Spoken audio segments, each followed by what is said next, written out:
It starts with one thing, I don't know why. It doesn't even matter how hard you try. Keep that in mind, I designed this rhyme to explain in due time. All I know, time is a valuable thing. Watch it fly by. Assalamualaikum warahmatullahi wabarakatuh. Alhamdulillahirabbil alamin wa bihi nasta'in wa ala umuri dunya waddin. Wassalatu wassalamu ala asrofil anbiya'i wal mursalin sayyidina wa maulana Muhammadin wa ala alihi wa sahbihi ajmain, amma ba'd. Kembali lagi bersama saya. Sebelumnya perkenalan dulu ya. Perkenalkan, nama saya Hilal Dani Septian, NIM 2121286 dari Fakultas Tarbiyah dan Ilmu Keguruan, Program Pendidikan Agama Islam. Oke.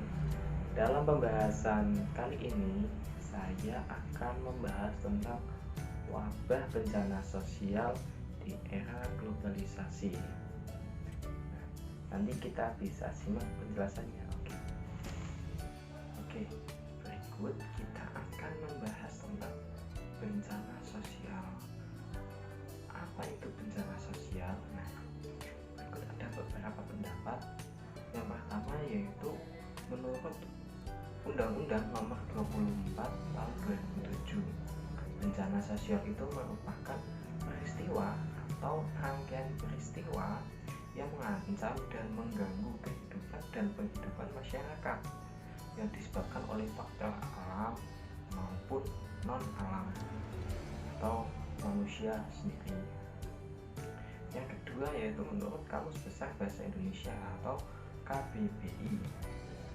Diartikan sebagai suatu yang menyebabkan kerugian atau ancaman, kesusahan, penderitaan, malapetaka dan sebagainya. Nah, di sini itu ada dua pandangan utama yang berkembang pada masyarakat dalam melihat berbagai macam bencana. Nah, adapun dua pandangan tadi, yang pertama adalah bencana dengan faktor yaitu manusia itu sendiri. Nah, di sini kita sebagai umat Islam, bencana ini terjadi karena ulah manusia sendiri. Bencana ini diyakini sebagai azab Allah atau Tuhan kita karena maksiat yang dilakukan oleh hambanya di mana-mana. Nah, itu salah satu penyebab besar terjadinya bencana oleh faktor manusia. Yang kedua adalah bencana yang terjadi karena alam itu sendiri atau bisa kita sebut dengan fenomena alam. Kita contohkan seperti gempa bumi ya. Gempa bumi itu kan pergeseran antar lempeng bumi ya. Nah, kadang itu juga menyebabkan tsunami. Nah, itu tidak ada faktor manusia karena itu murni dari alam itu sendiri, dari gempa bumi menjadi ombak yang besar yang dinamakan tsunami. Nah, itu bencana yang terjadi karena faktor alam itu sendiri. Berikut saya akan membacakan sebuah hadis yang membahas tentang wabah bencana sosial.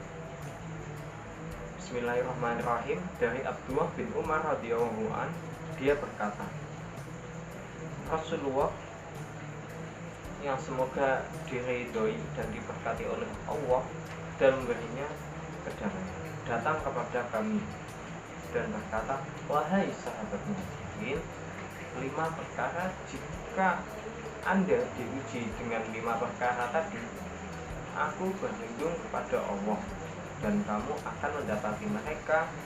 Yang pertama yaitu mereka akan memamerkan kebejatan atau kelaturan di suatu kaum hingga merajalela di kalangan mereka sendiri, yaitu taun dan wabah kelaparan.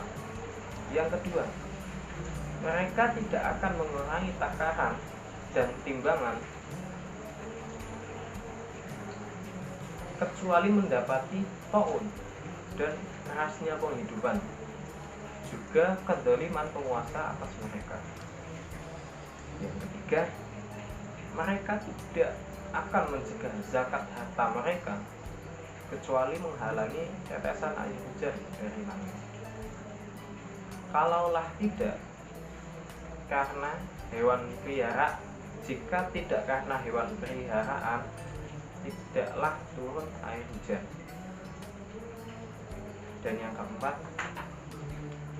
mereka merusak perjanjian Allah dan perjanjian Rasulnya, kecuali akan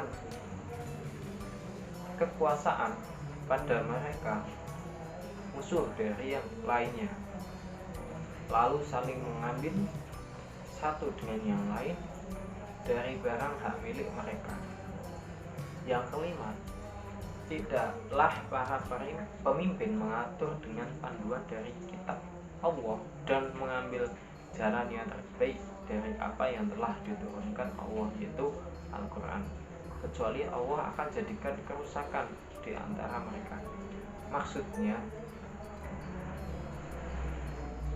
mereka akan bertindak semena-mena jika Allah tidak menurunkan sebuah adab. Fungsinya adab itu pasti ada, ya maksudnya hikmah dari azab itu pasti ada untuk mengingatkan bahwa semua itu kembali kepada Allah, semua milik Allah. Yang berhak sombong itu hanya Allah, untuk mengingatkan hambanya agar tidak terlena oleh kekuasaan yang kekuasaan itu sendiri sebenarnya milik Allah.